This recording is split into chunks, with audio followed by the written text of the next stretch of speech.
Doctores, buenas noches. Buenas noches, Buenas doctor. noches. Bien, pues Buenas noches, doctor. Hola, qué doctor, bueno. buenas noches. Bueno, me da gusto saludarles. Entonces, doctores, vamos a seguir y terminar tratamiento y exacerbaciones de POC el día de hoy.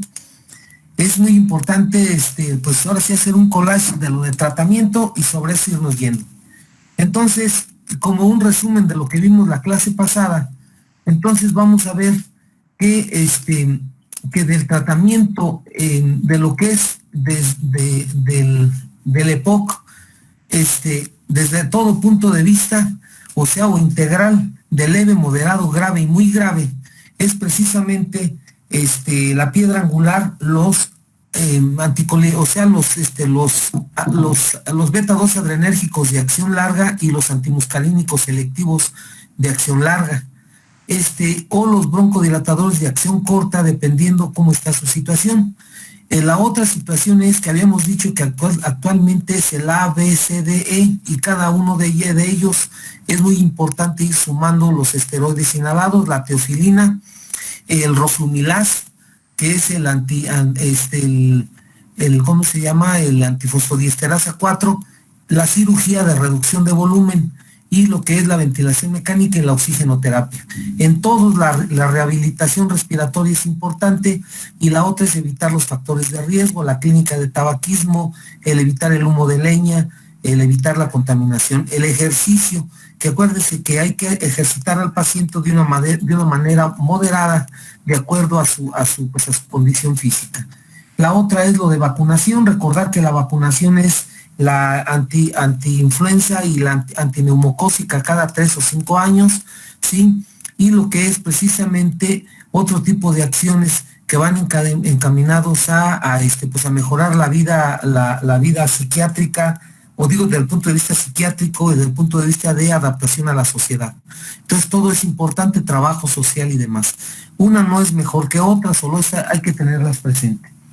Como ahorita les comentaba, el tratamiento actual, sí, o el abordaje de refinado actualmente del 2019, el anterior es desde el 2014, es pues confirmar el diagnóstico por una espirometría, evaluar el grado de afectación por Gold. Después de eso, la evaluación de síntomas y signos y de exacerbaciones, lo que es lo mismo si es un bronquítico crónico o un enfisematoso, o cuál predomina. De aquí, hacer la espirometría postbroncodilatador y ver cómo mejora, y entonces hacer el GOLD 1, 2, 3 o 4, es decir, leve, moderado, grave o muy grave. Y de ahí también considerar los panel A, B, C y D. Pocos síntomas, pocas exacerbaciones; muchos síntomas, pocas exacerbaciones; pocos síntomas, muchas exacerbaciones; y muchos síntomas, muchas exacerbaciones. Tomar en cuenta el grado de disnea, el Medical Resort Consult modificado, y el CAT, el test de CAT, de cómo siente el paciente que está en su proceso de desempeño ante su vida y ante todas las actividades cotidianas. Entonces, ya que le hicieron todo en los criterios diagnósticos, entonces ver qué tipo de paciente tenemos. Si es cribado de deficiencia de alfa-1-antitripsina, pues hay que aplicársela en caso de que el paciente tenga un enfisema buloso o panlobulillar basal, como ya lo habíamos dicho, y que es una deficiencia homocigótica de deficiencia de la alfa-1-antitripsina. Radiológica y tomográficamente ver qué grado de enfisema o de bronquitis tiene, de bronquitis crónica tiene. Si contamos con un pletismógrafo, pues ver la difusión del monóxido de carbono, y vemos que la difusión va a estar muy alterada, sobre todo en el paciente con enfisema. Su gasometría y oximetría cuando menos cada 3 meses, como ya lo habíamos comentado, y la prueba de caminata, de 6 minutos también, en la evaluación de cada 3 o 6 meses, dependiendo si es paciente ¿cómo se llama?, de seguridad social o es un paciente privado, ¿sí? Y las escalas propuestas de índice de masa corporal, de disnea, de ejercicio y de marcha de 6 minutos. Ese es el BODE. Bien, ya que hicimos toda esta evaluación, entonces ya sigue un diagnóstico, un tratamiento, como ya lo comentamos, dependiendo del panel. El diagnóstico diferencial de POC es con asma bronquial, o sea, todas las enfermedades que tienen que ver con disnea y con alteraciones de la oxigenación. Y lo principal es el asma bronquial, la falla cardíaca izquierda, es decir, el edema agudo pulmonar, las bronquiectasias, la tuberculosis, la bronquiolitis obliterante y la bronquiolitis difusa. Esa bronquiolitis difusa va muy de la mano con enfermedades de bronquiolitis obliterante. Aquí también sería el cáncer como otro de los diagnósticos diferenciales. Entonces aquí los tenemos, los diagnósticos que más tenemos que pensar en EPOC. Esta va a ser pregunta de examen. Entonces, sin tanto rollo, ¿cuál es el diagnóstico diferencial de EPOC? Pues de otras enfermedades obstructivas de la vía aérea. ¿Cuáles son estas? El asma bronquial, la tuberculosis, las bronquiectasias y el cáncer, entre otras enfermedades. Esas son las principales, pero las que más se parecen es tuberculosis, asma bronquial. Otras estrategias que tenemos que tener presente no medicamentosas para el paciente con EPOC, pues es suspender el tabaquismo por medio, ya que habíamos comentado, de las clínicas contra el tabaquismo, o utilización de variniclina u otros medicamentos para evitar la dependencia a la nicotina. Sí, principalmente aquí en esta foto nos muestra algo que tenemos que tener presente, la ideal, porque creo que es pregunta del examen nacional. La vacuna ideal para el humano, y no es la excepción para el EPOC, es el antineumocócica 23, la que se aplica en México y en Latinoamérica casi siempre es la 13 valente. Entonces sí los protege contra neumococo, pero de una manera parcial. Entonces la que se debe de aplicar es la 23 valente. Ese es nada más como un comentario. ¿Cuáles son las principales comorbilidades? Ojo con esto, voy a regresarme tantito. Uno es el diagnóstico diferencial, ya habíamos dicho, con otras enfermedades obstructivas de la vía aérea, y la otra es qué comorbilidades se ven más frecuentes con el paciente con EPOC. Y vemos que la falla cardíaca derecha y la insuficiencia cardíaca global es una de las comorbilidades más frecuentes, o sea, un paciente cardiópata con neumopatía crónica. El otro es el cáncer pulmonar. Recordemos que hasta el 9.8% de EPOC desarrolla cáncer broncogénico en una de sus etapas avanzadas de la enfermedad. La malnutrición, habíamos dicho que el EPOC es una enfermedad sistémica en donde desnutre al paciente desde el punto de vista alteraciones del metabolismo. El síndrome metabólico es otro de los que se ve frecuentemente inmiscuidos con las comorbilidades. La anemia, la osteoporosis, las alteraciones psiquiátrico-psicológicas como la depresión y la ansiedad, la diabetes mellitus y el SAOS, el paciente que tiene obesidad y que tiene problemas de apnea obstructiva del sueño, y aquí faltaría también el ERGE, la enfermedad por reflujo gastroesofágico. Entonces, estas son las principales comorbilidades que ponen en riesgo al paciente con EPOC, pues de tener una mala evolución. Las principales que vemos nosotros en el instituto es asociación de hipertensión arterial sistémica y EPOC, diabetes mellitus, cardiopatía mixta, hepatopatía, ya que muchos de los problemas también que tiene el humano o el mexicano es el alcoholismo, entonces paciente neumópata con hepatopatía alcohólica. Y la nefropatía, tanto por el problema de diabetes mellitus como por otro tipo de nefropatías, como las que se presentan en el estado de Michoacán, en Ciudad Hidalgo y cerca ahí de lo que es los azufres. Bien, aquí tenemos nuevamente otros diagnósticos, ¿cuáles son las principales causas de exacerbación de EPOC? Entonces vamos a ponernos de acuerdo otra vez, me voy a regresar. Uno es el diagnóstico diferencial de EPOC con otras enfermedades obstructivas. ¿Cuáles son las principales comorbilidades que cursa el paciente con EPOC? Ya habíamos dicho que las principales aquí en México son hipertensión, diabetes, cardiopatía, hepatopatía y nefropatía. Ahora, ¿cuáles son las principales causas de exacerbación? Primero vamos a analizar qué es una exacerbación. Si ustedes ven en la medicina alópata, una exacerbación es cuando hay aumento de síntomas y signos que es ocasionada, ¿por qué? Por progresión de la enfermedad o por enfermedades o comorbilidades concomitantes. En el caso del EPOC, la principal causa de exacerbación es la infección, es decir, la neumonía. La neumonía es la principal causa de exacerbación de EPOC. Acuérdense que en el panel toma en cuenta más de 2 internamientos o menos de 2 internamientos en el año. Entonces la principal causa de este problema es la neumonía. El otro es el neumotórax, principalmente en pacientes que tienen enfisema, tanto en el enfisema por deficiencia alfa-1-antitrypsina por enfisema per se. El derrame pleural por insuficiencia cardíaca derecha o por cáncer, o por neumonía, el derrame pleural paraneumónico. El tromboembolismo pulmonar, recuerden que el paciente con tromboembolia, con EPOC, tiene alteraciones de la tríada de Virchow, es decir, hipercoagulabilidad, estasis y alteraciones o inflamación del endotelio vascular. Entonces, estas 3, daño endotelial, pueden ser predisposición a tromboembolia pulmonar.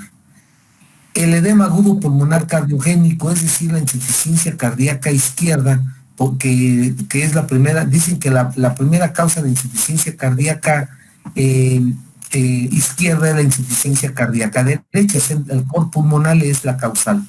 Y la tercera es las arritmias. Recuerden que el paciente con hipoxia crónica va a tener primero una taquicardia y luego una arritmia, es decir, va a tener una taquiarritmia y en ocasiones un flutter. Esa es una de las condiciones también de exacerbación grave de EPOC, crítica de EPOC. Entonces, desde este momento, doctores, entramos a las exacerbaciones. La exacerbación de EPOC. Cuando un paciente tiene exacerbación de EPOC, lo primero que tenemos que ver es cuál es la causa, qué es lo que está ocasionando el problema. Y vemos que la evaluación de riesgo de exacerbación de EPOC, ¿sí? Y ya aquí tiene la definición: empeoramiento agudo de los síntomas respiratorios que requiere tratamiento adicional. Esa es la definición que da el GOLD 2021. Y se clasifica leve, moderado o grave. Es decir, una exacerbación leve, sí, que solamente le vas a dar broncodilatadores de acción corta. Moderada, donde le vas a dar broncodilatadores de acción corta más antibióticos y esteroides. Estas 2 las vas a tratar en casa. Es decir, si el paciente tiene una exacerbación, ya habíamos dicho que la primera causa de exacerbación es la neumonía. Entonces, si radiológica y clínicamente tiene síndrome de condensación y tiene fiebre, tiene leucocitosis, tiene expectoración amarillenta, le haces un cultivo y ves que tiene el problema de infección, pues le vas a dar antibióticos y esteroides, como un pulso de esteroides. Acuérdate, igual que en el asma, 1 miligramo kilo día en pulso a 15 días. Y si el paciente tiene una exacerbación grave donde hay una insuficiencia respiratoria grave, este paciente hay que hospitalizarlo. Hay que hospitalizarlo primero, dejarlo en urgencias, ahí le haces todo el panel de estudios y de ahí vas a definir qué es lo que va a seguir con él. Y el grado de exacerbación, si ustedes recuerdan, la mayoría de pacientes están en GOLD 2, muchos síntomas, pocas exacerbaciones. Ahí está la mayoría de pacientes de EPOC que andan fumando y en la calle. El GOLD 3, el que tiene pocos síntomas, muchas exacerbaciones, es el riesgo más alto de exacerbar. Y el GOLD 4, el que tiene muchos síntomas, muchos exacerbaciones, este es el que tiene que internarse a urgencias y hasta terapia intensiva. Recordar que la eosinofilia es el marcador de riesgo de exacerbación y predictor del factor de si le vas a dar esteroides o no a un paciente con EPOC. ¿A quiénes vas a internar entonces? Ya lo habíamos señalado anteriormente, al que tiene una exacerbación grave. Entonces, el que tiene una exacerbación grave, ¿sí?, o severa, es aquella que tiene muchos síntomas, es decir, un aumento de sus síntomas, una disnea que va de grandes, medianos, pequeños esfuerzos y de reposo, ¿sí? Falla respiratoria, es decir, taquipnea, polipnea, cianosis, etcétera. Una desaturación o una hipoxemia grave, es decir, una insuficiencia respiratoria tipo 1, tipo 2.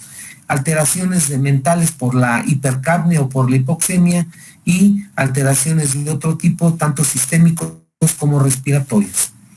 De la hospitalización pues, es la insuficiencia respiratoria tipo 2 o la acidosis respiratoria, la falla respiratoria aguda. Otras situaciones, si el paciente tiene anasarca, principalmente edema de miembros inferiores, hepatomegalia o tiene cianosis, es un paciente que hay que internarlo.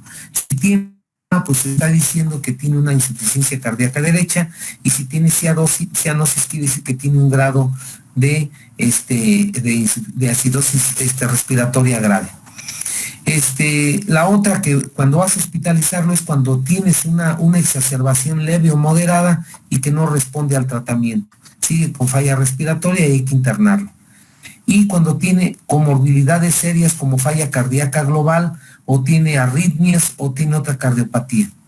¿Sí? O la otra es cuando hay una insuficiencia de soporte, es decir, que en su familia no lo apoya, no le consigue el oxígeno suplementario domiciliario, no hay quien le dé los medicamentos, que esto sucede mucho en las personas de la sexta o séptima década de la vida que tienen EPOC. Prácticamente la familia los abandona. ¿Sí? Y cuando también tienes una necesidad de hacer un diagnóstico, por decir algo, que piensas en un cáncer, o que tienes sangrado de tubo digestivo, o que tiene otro tipo de alteraciones, me refiero tanto pulmonares como sistémicas, y que tienes que ver qué vas a hacer con tu paciente. Entonces, la exacerbación de EPOC es un incremento, ¿sí?, agudo de los síntomas, sí, más allá de la variación basal diaria, es decir, aumenta la tos, expectoración verdosa, hemoptóicos, fiebre, etcétera. Dijimos que la primera causa de exacerbación de EPOC, que va a ser pregunta de examen, es la neumonía. En la neumonía, para pensar en infección respiratoria grave como es neumonía en EPOC, tenemos los criterios de Antonisen, donde dice que si un paciente aumenta la cantidad de tos y el esputo se vuelve amarillento y tiene disnea, estos son los criterios de Antonisen para pensar clínicamente en una infección respiratoria agregada. Claro que lo vas a corroborar con una radiografía, con una biometría hemática, con un cultivo de expectoración. Otra de las preguntas que vamos a hacer nosotros en el examen es, fíjense bien, ¿cuál es la primera causa de exacerbación de EPOC? La neumonía. ¿Cuáles son las principales bacterias que se ven más frecuente en la neumonía de EPOC, asociada a EPOC? Es Streptococcus pneumoniae, o sea, el neumococo, la Moraxella o Bramanella catarrhalis, el Haemophilus influenza y los virus. Lo vuelvo a repetir, por eso lo vacunas, doctor, para que no se te olvide. El neumococo o Streptococcus pneumoniae, el Haemophilus influenza y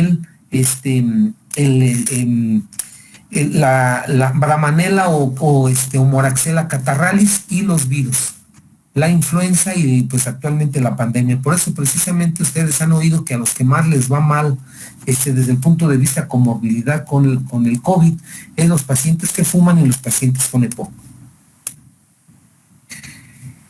Un aspecto clave para el tratamiento de las exacerbaciones es que el paciente, cuando tiene una exacerbación grave, vas a necesitar meterlo a una terapia intensiva o dejarlo en el servicio de urgencias. Lo primero que le vas a dar es oxigenoterapia por medio de puntas nasales.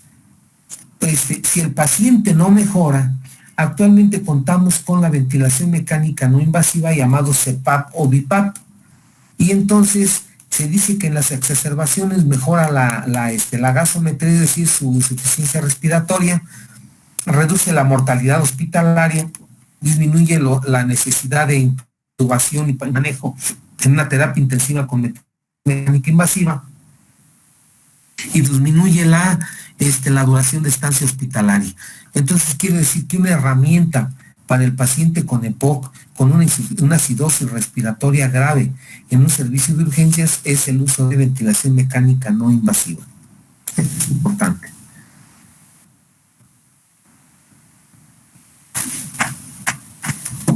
Bien, entonces,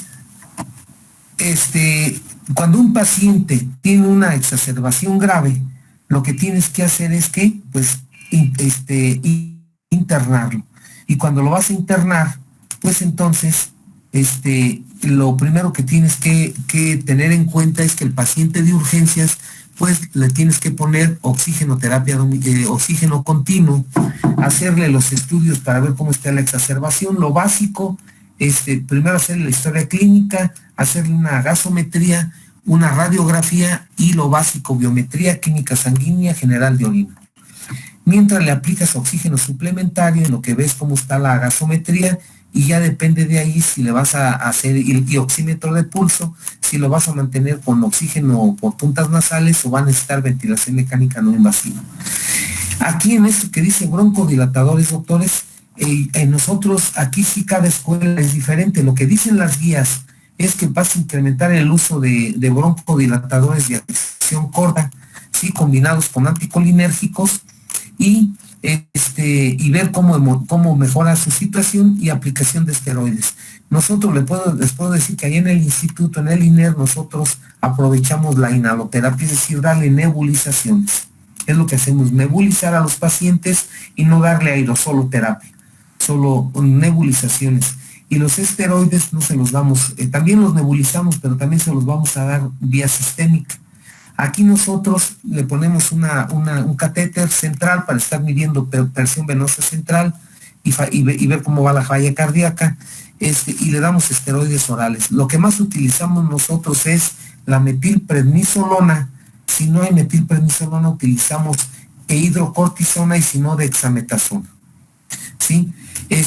Igual los antibióticos, nosotros si tenemos una vía parenteral, mejor los antibióticos intravenosos en lo que está internado y ya después se lo damos vía oral. La otra es el balance de líquidos. Acuérdense que los pacientes que tienen falla cardíaca pues también tienen alteraciones hidroelectrolíticas, entonces un monitoreo continuo de cómo están sus constantes. ¿Sí? Al paciente hospitalizado le debemos de dar heparina profiláctica para que no vaya a desarrollar tromboembolismo pulmonar. Entonces le damos o la heparina 5.000 unidades subcutánea cada 12 horas o le damos la heparina de bajo molecular como la enoxiparina o la flaxiparina. Y hacer pruebas cardiológicas como electrocardiograma, ecocardiograma, y estar viendo precisamente presión venosa central, o si tienes un catéter de Swan-Ganz, pues se lo aplicas para ver precisamente pues que no vaya a haber falla cardíaca derecha o falla cardíaca izquierda, que no vaya a haber taquiarritmia o vaya a haber tromboembolismo pulmonar. Entonces, como dice aquí, las necesidades de cada hospital son diferentes. Aquí entonces esta diapositiva va a depender de si están en el seguro o están en lo privado o están en el instituto. Entonces depende mucho pues de las condiciones de cada hospital, pero lo que llama la atención es que si lo vas a hospitalizar hay que ponerle oxigenoterapia, una venoclisis, darle los medicamentos intravenosos y darle inhaloterapia. Si un día te toca en servicio social un paciente con exacerbación grave de POC, mejor nebulízalo en lo que lo trasladas a un segundo nivel o un tercer nivel. Bien.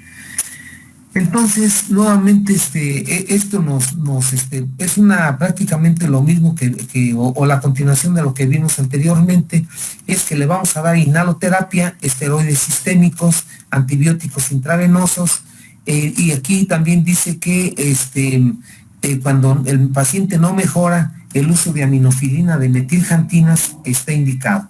Es como una recomendación también en esta 2021. Y lo que habíamos dicho de ventilación mecánica no invasiva, como es el BiPAP o el CPAP. Bien. Esta es en las exacerbaciones la piedra angular. Si ustedes ven, no varía mucho de lo que son los panel A, B, C y E. Broncodilatadores, esteroides, antiinflamatorios no esteroides como el roflumilaz, las vacunas, utilizar antibióticos de acuerdo al cultivo o qué bicho es el que crees que tiene el paciente. En nosotros de mucolítico ya les había dicho que el mejor mucolítico es el agua. Y la otra es pues que deje de fumar. No vas a tener un paciente exacerbado de POC que esté fumando en urgencias, darle rehabilitación respiratoria, ¿sí? Y pensar en cirugía de reducción de volumen cuando así se crea conveniente, y utilización de vitamina D, vitamina C, etcétera, que también está en controversia. ¿A quiénes vas a meter a terapia intensiva? Pues el que tiene insuficiencia respiratoria tipo 2 descompensada, llamado acidosis respiratoria, es decir, tiene una disnea severa con cianosis, con una taquiarritmia y una taquipnea muy importante. Son los pacientes que van a tener ya alteraciones mentales como confusión, letargo, convulsiones o coma, y persiste con una insuficiencia respiratoria tipo 2 con acidosis respiratoria. Entonces esto se va a necesitar ventilación mecánica invasiva y por lo tanto pues un monitoreo hemodinámico continuo, y es un paciente que vas a pasar a la unidad de cuidados intensivos respiratorios, es decir, a una terapia intensiva.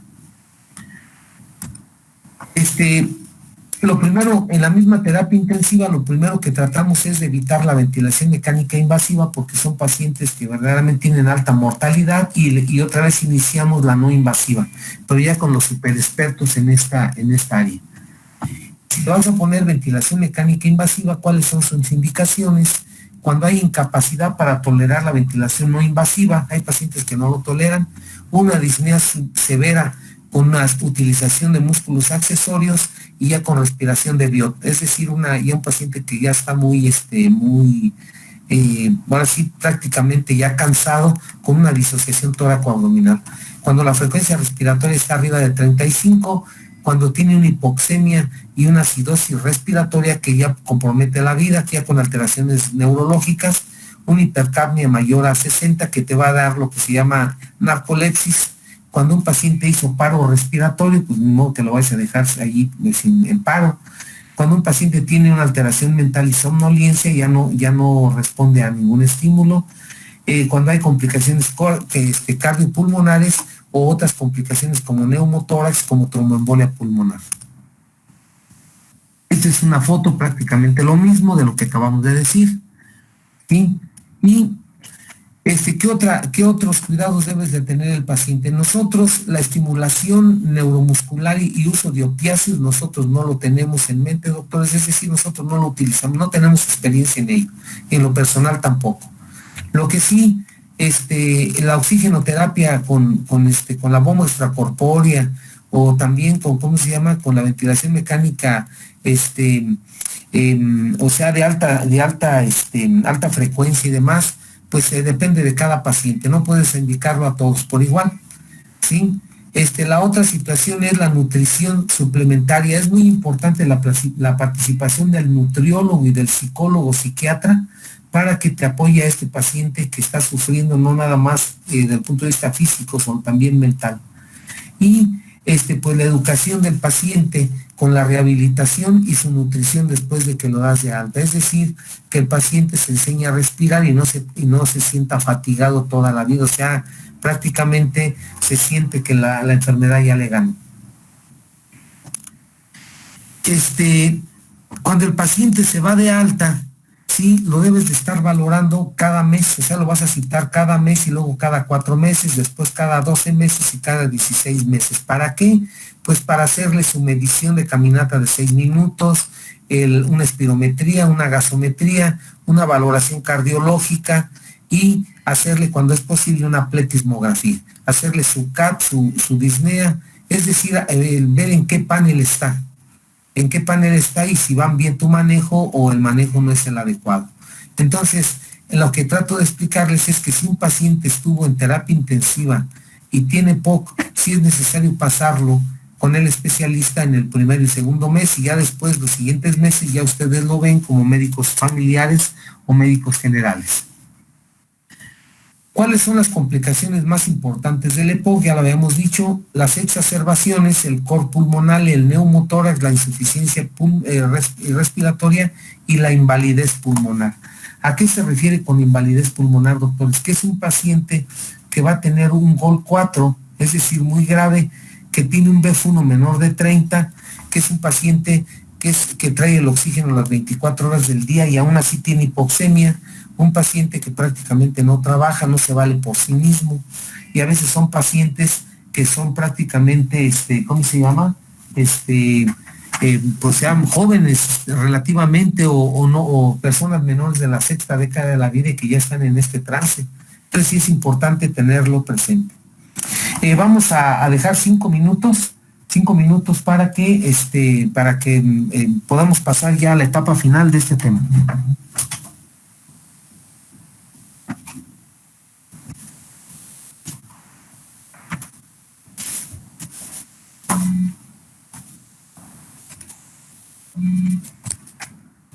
Tengo una llamada aquí, chico.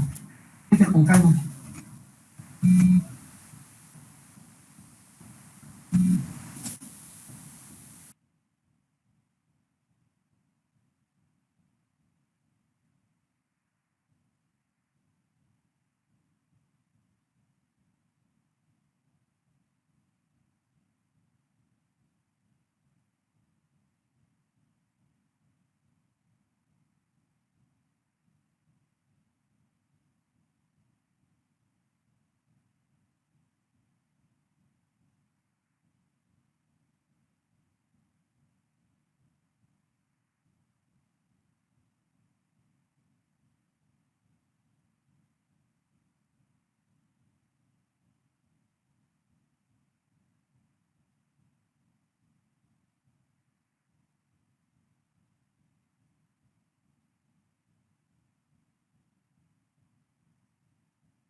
Bien, doctores, continuamos.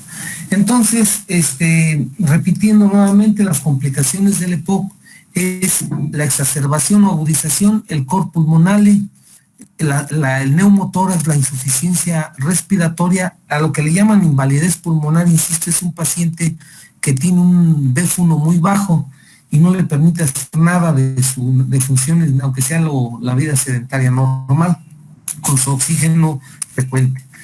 Otra de las complicaciones que hay que tener presente, doctores, es el cáncer pulmonar. Cuando tú ves un paciente con EPOC y derrame pleural unilateral, lo primero que hay que pensar es en un problema de tumor.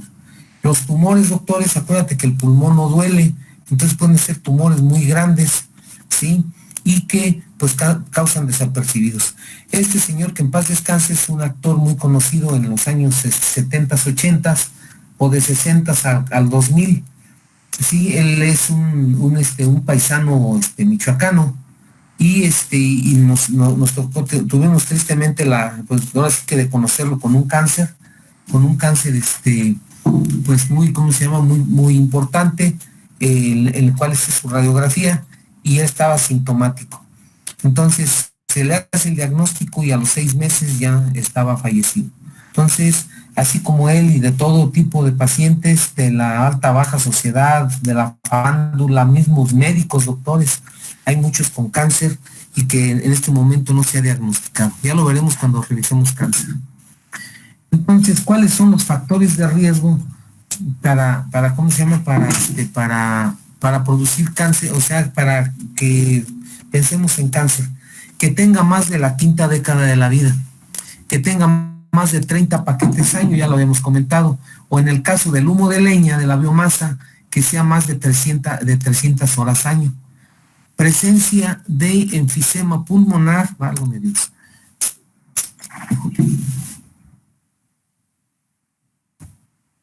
No sé qué pasó. Presencia de enfisema, es una de las características. El que tiene enfisema más que el bronquítico hace más cáncer. Un BF1 menor de 70, es decir, que tiene datos pues de POC, que su índice de masa corporal esté menor de 25, es decir, un paciente que está sobre todo desnutrido y que tenga antecedentes familiares o heredofamiliares de cáncer pulmonar. ¿Sí? Pero aquí los principales que tenemos que considerar es un índice tabáquico arriba de 30 y el de biomasa mayor de 300 horas año. Volvemos a hacer énfasis porque es pregunta de examen, sí, grábenselo: diagnóstico diferencial de EPOC. Por lógico, pues el asma bronquial, la insuficiencia cardíaca, las bronquiectasias, la tuberculosis y la bronquiolitis obliterante. Los sistemas después los vamos a ver, como ya vimos el de asma.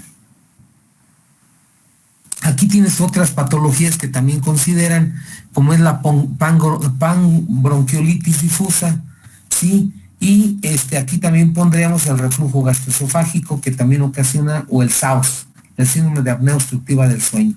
Serían otras causas de diagnóstico diferencial. Actualmente, pues las guías 2021 consideran, o hay que considerar el binomio de COVID-EPOC. El paciente que tiene EPOC tiene mayor riesgo de tener el problema de neumonía por COVID. ¿Por qué? Pues porque es un proceso inflamatorio crónico severo, y esto va a predisponer pues que el virus cuando llega pues vea tierra fértil. Entonces, si el paciente tiene EPOC y tiene aumento de la disnea e infiltrados pulmonares, como es precisamente la neumonía atípica, es decir, infiltrados con aumento de densidad en velo o en vidrio de lustrado, como el que vemos aquí, hay que pensar en qué: en EPOC, en COVID y en SIRA, en síndrome de distrés respiratorio agudo. Y estos pacientes pues son críticos, ¿sí? Que desde el punto de vista clínico, ¿cuáles van a ser las características de estos pacientes? Pues que tiene EPOC, es decir, tiene su tos crónica, pero que está exacerbada. Empieza con fiebre alta, empieza con fatiga, con diarrea, lo que es los datos de COVID, ¿sí? Esos datos que están aquí, le haces una gasometría y ves que tiene una hipoxemia muy severa, y tiene un PAFI, un índice de oxigenación en el cual se toma la presión arterial de oxígeno sobre la fracción inspirada de oxígeno, y vemos que cuando es menos de 300 se llama precisamente un índice de Kirby bajo compatible con SIRA. ¿Sí? Entonces, el paciente tiene SIRA, por estos datos que estamos viendo aquí, tiene falla cardíaca y derecha, es decir, tiene choque cardiogénico, y estos pacientes pues se van a manifestar pues con pérdida del conocimiento, con mucha fatiga, cianosis, una tos que no se quita con nada, y pues estos pacientes pues tenemos que pensar en que su problema es grave. ¿Qué vas a hacer con estos pacientes? Pues a estudiarlos. Entonces le vas a hacer una biometría hemática, una tomografía de alta resolución, hacerle un taller gasométrico, pedirle el PCR de tiempo real o de ¿cómo se llama? De transcriptasa reversa, ¿sí? Vas a ver que tiene linfopenia, le hace las pruebas de dímero D para ver si no tiene tromboembolia pulmonar, y el PCR. Ves que estos pacientes pues salen todos alterados, ¿sí? Y le pides también la interleucina 6, ferritina, para ver cómo está su grado de inflamación en otros lugares, igual que la troponina para ver falla cardíaca, y el péptido natriurético, y todo esto aparte, pues lo que es su tomografía, y en ocasiones hay que pedirle gammagrafía o arteriografía. ¿Qué terapia vas a hacer con estos pacientes? Pues nada más ni nada menos que son pacientes críticos que lo tienes que meter a la terapia intensiva. Estos pacientes no los puedes mandar a su casa. Entonces vas a hacer una terapia preventiva para tromboembolia, sea le va a hacer trombolisis o terapéutica lo mismo, el control de la falla cardíaca, pacientes que van a necesitar ventilación no invasiva, ¿sí? Vas a darle medicamentos también para combatir el COVID, como es el Remdesivir o otro tipo de terapias que ustedes ya las tienen muy presentes, pero también el manejo del EPOC grave y de la insuficiencia cardíaca. Y entonces esto lo hace que sea un paciente crítico, ¿sí? Y que va a estar en terapia intensiva. Entonces, en conclusión, un paciente que tiene COVID y EPOC es un paciente crítico que de entrada debe de ser hospitalizado y con la tendencia de que pueda desarrollar SIRA, y entonces va a necesitar terapia intensiva con un manejo integral cardiológico, respiratorio, y con comorbilidades que pueden poner en peligro la vida del paciente. Esa es la idea de este tipo de pacientes. Entonces, las perspectivas en el manejo de estos pacientes de EPOC durante la pandemia y que están estables, es decir, ¿qué es lo que le vas a hacer a estos pacientes? Es protegerlos. Es decir, estar muy a la expectativa que no tengan datos de infección, o sea, los signos los datos de Antonicen, ¿sí? Que los pacientes estén aislados, que estén tomando sus broncodilatadores adecuadamente, y en cualquier dato de exacerbación o de COVID inmediatamente actuar. Lo puedes estar monitorizando con espirometría para ver cómo está el paciente, darle vitaminas, que no viene aquí, pero hay que dárselas, y la farmacoterapia, pues que siga con su tratamiento de base, y también ver la perspectiva si ocupa o no esteroides, ¿sí? Y pues lógico, si no se ha vacunado contra la influenza y contra el neumococo, hay que vacunarlos, ¿sí? Y darles una buena hidratación y ahora sí que un tratamiento integral del EPOC, preventivo.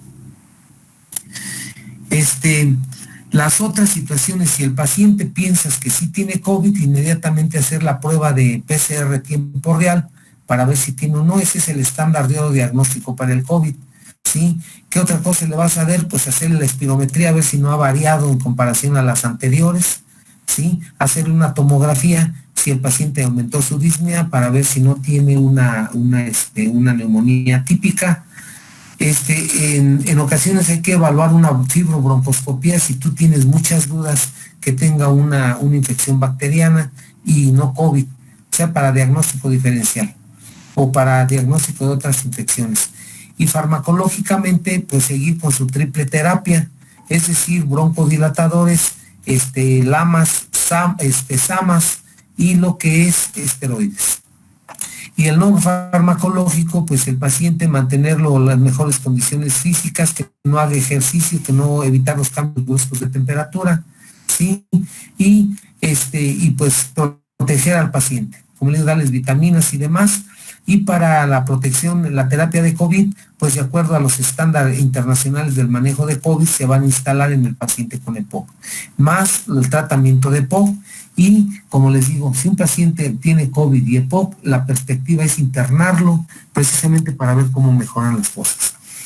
En lo que compete entonces en EPOC, en prevención y en relación al médico en formación, pues los invito a que formemos parte del módulo de tórax y tabaquismo ahora que ya pues tengamos ya las actividades normales, y pues hay que estar trabajando para el 13 de marzo 2021, Día Michoacano sin Fumar. A lo mejor ya no vamos a poder hacer este año pues el desfile y todo lo que vean ustedes aquí, pero sí podemos implementar varias acciones hacia la sociedad, aunque sea por medio cibernético, para desalentarnos a que fumen.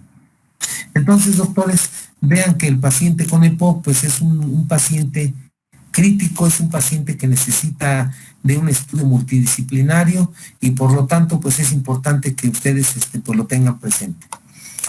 Este es lo que tenemos preparado para ustedes de EPOC, doctores, con las las implementaciones del 2020-2021, pero lo básico es lo que a mí me interesa que ustedes sepan al respecto. Más adelante, como ya les he dicho, los voy a invitar al instituto para que lo conozcan y pues puedan entrar a él. Y pues conozcan, ahorita somos sede COVID, es el sede nacional, y por lo tanto no se ve otro paciente que no sea COVID. Muy bien, pues esto es, doctores, lo que les tenemos preparado, ¿sí? Y pues aquí tienen la definición de EPOC, que va a ser esta pregunta es bien importante y la vuelvo a aclarar. Con esto terminamos. EPOC es una definición funcional. Bronquitis crónica es una definición clínica y enfisema es una definición histopatológica tomográfica, en la cual la disnea es el signo síntoma pivote. Entonces, doctores, este es el material que tenemos preparado para ustedes y no sé si tengan alguna duda, algún comentario. Hoy le toca a la sección 20, si mal no recuerdo. La sección 20, adelante. Yo, doctor, tengo una pregunta. La rehabilitación que se menciona para los pacientes con EPOC sería igual que la que han popularizado para el COVID, que son como unos tubitos con pelotitas, o podemos recomendar como caminata. Sí. No, no, doctora, aquí la idea es la siguiente, desde el punto de vista médico es igual que en nutrición. Le contesto primero con nutrición. O sea, ustedes lo que deben de tener presentes como médicos es que un paciente con EPOC debes darle una dieta balanceada, hipocalórica, hiperproteica. En los pacientes para rehabilitarlos lo mismo. No nada más es darles ejercicios respiratorios con lo que se llama inspirometría incentiva. La inspirometría incentiva es lo que la doctora comenta, es a lo mexicano es una botella con un popote largo y que esté soplando, esa es espirometría. Pero el que se debe utilizar se llama un espirómetro de Wright. Es la que tiene una pelotita o 3 pelotas, y la cosa es inspirar y estar haciendo, tratar de dejar las bolitas así que en el aire. Esto se hace 20 minutos cada 4 horas, es como se debe de realizar. 20 minutos cada 4 horas. Pero esto no lo vas a hacer cuando el paciente esté exacerbado, solo cuando el paciente está, ahora sí que pues tiene su cuadro clínico estable, ¿sí? Esto le va a ayudar sobre todo a darle fuelle al diafragma. Recuerden que nuestro alma en la respiración es el diafragma, entonces esto le ayuda mucho a rehabilitarlo.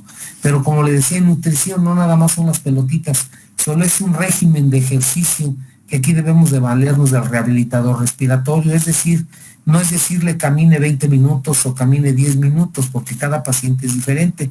Aquí va de la mano con los nutriólogos, porque ellos le deben de dar, pues ahora sí, cómo está su estado nutricional y en base a ello también darles el suplemento necesario para que puedan hacer sus ejercicios. Entonces, así como términos generales, doctora, es 20 minutos de inspirometría incentiva con el Triflu de Wright, cuando el paciente esté estable. Cuando el paciente esté inestable o tiene infección, no porque le impacta la flema más abajo. Si no tiene dinero, muchos ponen a inflar globos. No es lo ideal, pero también es bueno. Estar inflando globos 20 minutos cada 4 horas. Y el régimen de ejercicios, insisto, depende de su edad, depende de su comorbilidad, depende también de lo que diga el cardiólogo, si está en condiciones o no. Y desde el punto de vista respiratorio, es como usted lo dice, empezar de 1 minuto a 6 minutos de caminata diario y ahí le va implementando. Segunda pregunta.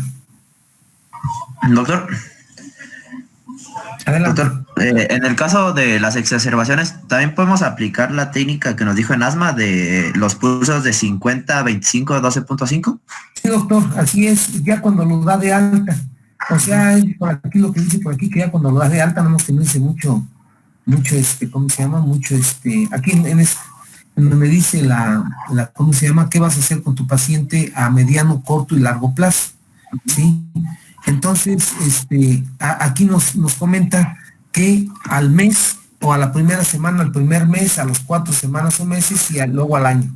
Entonces, al primer mes de rehabilitación, es donde le va a dar usted el pulso, doctor, desde el punto de vista de esteroides. 1 miligramo kilo hora y estarle dando cada 5 días la mitad, es decir, 50 miligramos, 25 miligramos, 12.5 y le cambia esteroides inhalados, fluticasona o budesonida. Perfecto, ¿Sí? Doctor. Así es, doctor. Pero Gracias. siempre y cuando, acuérdese que tenga eosinófilos altos. Sí, Si no mayor tiene de 300. eosinófilos, pues los esteroides no sirven. Eso es importante. Muchas Bien, gracias. doctor. Tercera pregunta. Doctor, ¿los eosinófilos son a nivel de la expectoración o a nivel...? No, a nivel sérico. A nivel sérico es donde se toma en cuenta esta parte precisamente para considerar si se pone, qué es lo que va a hacer con su paciente. Ajá. Gracias. Si lo encuentro aquí para enseñárselo.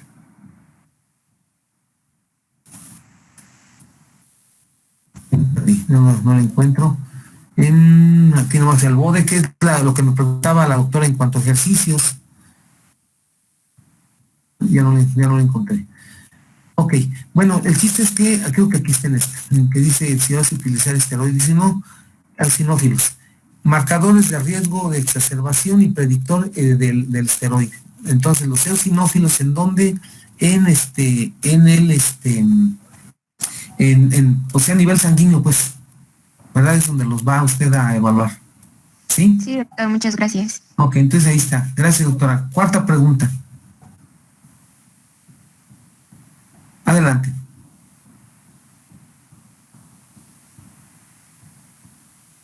Adelante, doctores. Cuarta pregunta. ¿Ya no hay? Ahí está lo del sinófilis. Doctor, lo de la vacuna antineumocócica, ¿me la puede repetir, por favor? ¿La qué, perdón? La de la vacuna antineumocócica. Ajá, de la vacuna antineumocócica, si usted recuerda cuántos subtipos de neumococo hay, eso lo vamos a ver ahora cuando veamos neumonía. La idea es la siguiente, casi siempre la que utilizamos es la de 3 elementos porque nuestro chingado gobierno no quiere gastar para más y ese es histórico. Entonces, la ideal es la de 23. 23. ¿Sí?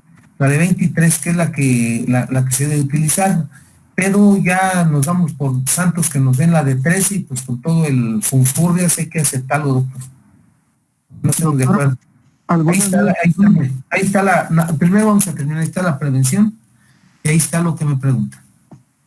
Es antineumocócica 23 valente, ¿sí? Y la que aplicamos siempre es la conjugada 13. ¿Ok? Pero la ideal es la 23 valente. Y la de la influenza la tetravalente. Adelante, siguiente pregunta, quinta pregunta. Gracias. Adelante. Adelante, doctores. Doctor, buenas noches. En caso de iniciar con un tratamiento antibiótico, ¿cuál sería la terapia empírica así de inicio? Buena pregunta, doctora. Aquí le contesto de esta manera. No, al decir empírico no quiere decir que no va a hacer la prueba, hay que tomarle la prueba de expectoración llegando a urgencias, pero si el paciente no hay economía o simplemente está en un lugar donde no se pueda, pensando en que es la primera causa dijimos que es neumococo, la segunda causa es hemófilos influenza y la tercera es ¿cómo se llama? La Bramanella o Moraxella catarrhalis. Lo que vamos a iniciar en primer término es primero darle amoxicilina con clavulanato o una cefalosporina de segunda generación. Si no mejora, entonces le vamos a dar macrólidos, es decir, la claritromicina. O si el paciente es alérgico a la penicilina, le damos claritromicina. Y si no mejora, entonces le damos quinolonas. En este caso, la ciprofloxacina o la moxifloxacina. Son los en ese orden, doctor. Entonces, empezar con penicilina sintética. Si no mejora con amoxicilina clavulanato, el segundo es claritromicina y si no, ciprofloxacina. A dosis plenas, doctor. Sexta pregunta. Adelante, doctores. ¿Ya no hay más preguntas? Adelante, sexta pregunta. Ya la abrimos entonces a todos los compañeros. Sexta pregunta. Adelante, doctores. ¿O todo quedó claro? A ver, doctor, que siempre los jefes de grupo, adelante. Doctor, aparte de los factores de riesgo que eran mayor a 55 años para cáncer de pulmón, mayor a 300 horas de biomasa, mayor a 300 paquetes por año y la historia familiar de cáncer de pulmón, ¿cuáles eran los otros? Ajá. Aquí están. O sea, la otra, doctora, es que en un paciente entre más inflamado está, es lo que le trata de decir aquí, presencia de limitación del BF1, entre más inflamado está o más enfisema tiene, o sea, más grado de fibrosis tiene, es el que tiene más posibilidades, para que no se lo olvide. Ajá. Entre más fibrosis, acuérdese, más posibilidad de apoptosis y de malignizarse. ¿Sí? Séptima pregunta. Gracias. Gracias. Séptima pregunta. Adelante, doctores. Ya no hay duda en la definición de EPOC, ya no hay duda en el tratamiento, la piedra angular en el tratamiento del EPOC. ¿O hay alguna duda? Por eso les dejé esta aquí, que ya es viejita, pero con el Gold de esta aquí está muy clara lo que dice el manejo integral, aunque sea ya del 2014. Pero no quiere decir que no sea buena esta foto. Entonces aquí es como habíamos dicho, así como es el sapo es la pedrada. Si es leve, moderado, grave o actualmente muy grave o está en exacerbación, le vas a dar todo. Lo que dicen las guías 2021 es que la triple terapia, lavas, lamas y esteroides inhalados, los 3 juntos. La triple terapia para el tratamiento del EPOC a toda su extensión. Y la teofilina otra vez la traen que sí, que no, pero ya vieron que en las guías dice que sí. Octava pregunta, doctores, adelante. ¿Ya no hay preguntas? Doctor, Sí. bueno, tengo la duda de que, por ejemplo, puede ser que un paciente no tenga una sintomatología de POC y se ha detectado hasta un estado de cáncer ya avanzado. O solamente, o cuando se presenta cáncer por complicación de POC sí tenga síntomas. O sea, recordar que el pulmón no duele, doctora, pero el paciente, más bien yo le contestaré así. El que pasa desapercibido, les había dicho, es el soplador rosado. Ese paciente es el que tiene enfisema pulmonar, es el clásico persona, ¿cómo se llama? Que nunca va al hospital, doctor. O sea, ese nunca, no tiene ni tos, lo único que tiene es disnea, pero como está obeso, entonces casi siempre son un poco, o pasaditos de peso, son pacientes que lo pasan desapercibido. El día que pisan un hospital es porque ya están en el panel D, es decir, muchos síntomas, muchas exacerbaciones y se llega a morir. Y lo mismo pasa en el cáncer. Cuando veamos cáncer le comento lo otro de asintomático del cáncer. Ahorita nada más recordar que la intersticio pulmonar no tiene fibras álgicas ni fibras terminaciones de la tos.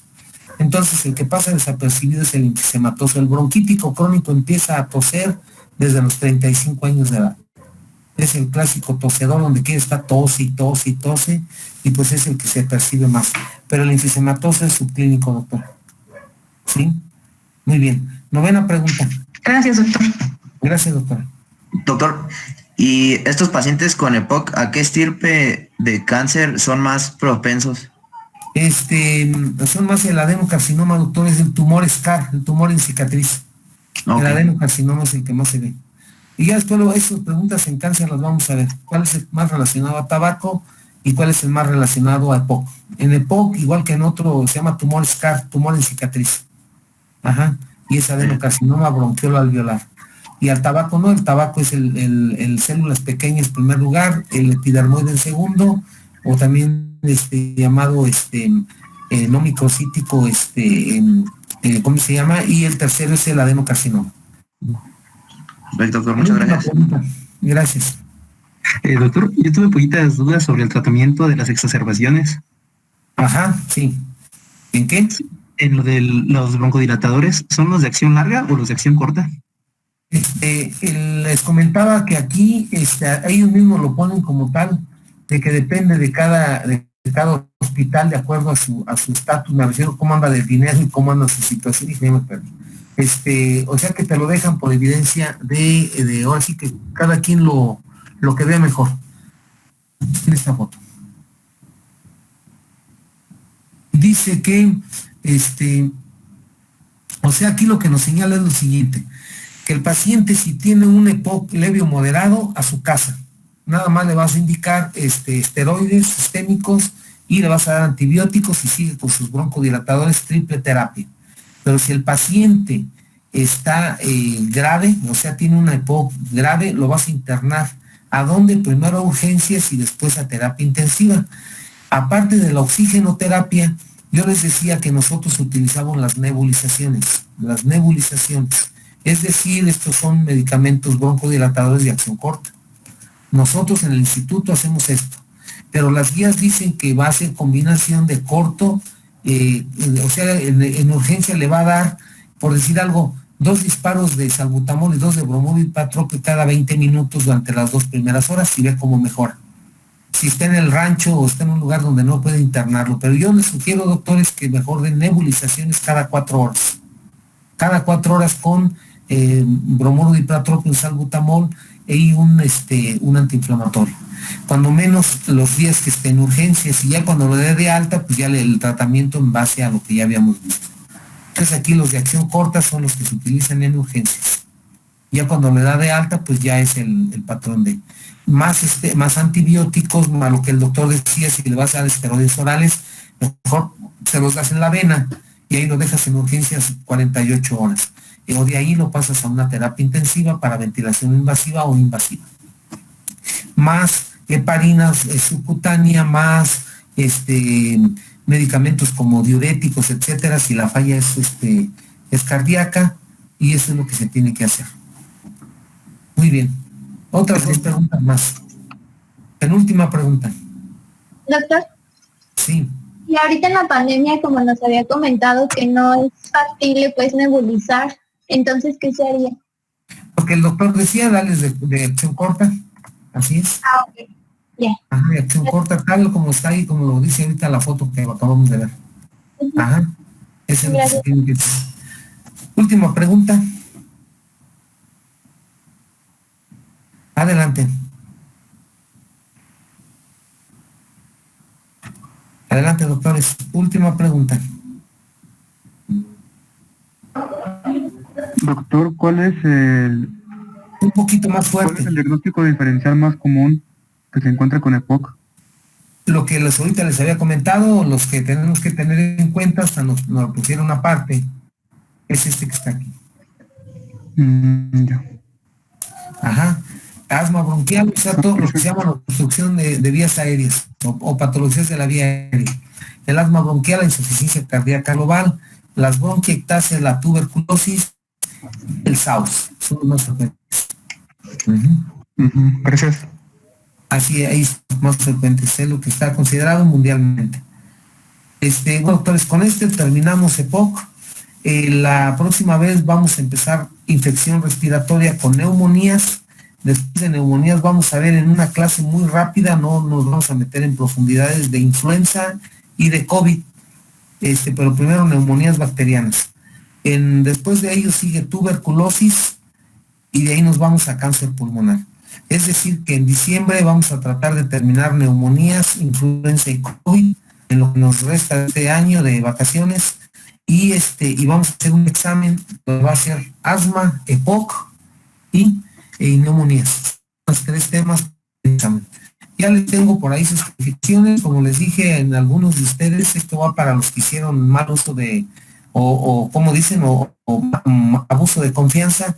Hay algunos que les digo, copiaron así tal como, ahí se ve cómo lo sacan de su, ¿cómo se llama? De sus apuntes o de sus artículos y lo pegan nada más. O sea, se ve el tipo de letra y todo, pues que no lo hicieron, no lo pensaron, pues nomás lo pegaron ahí.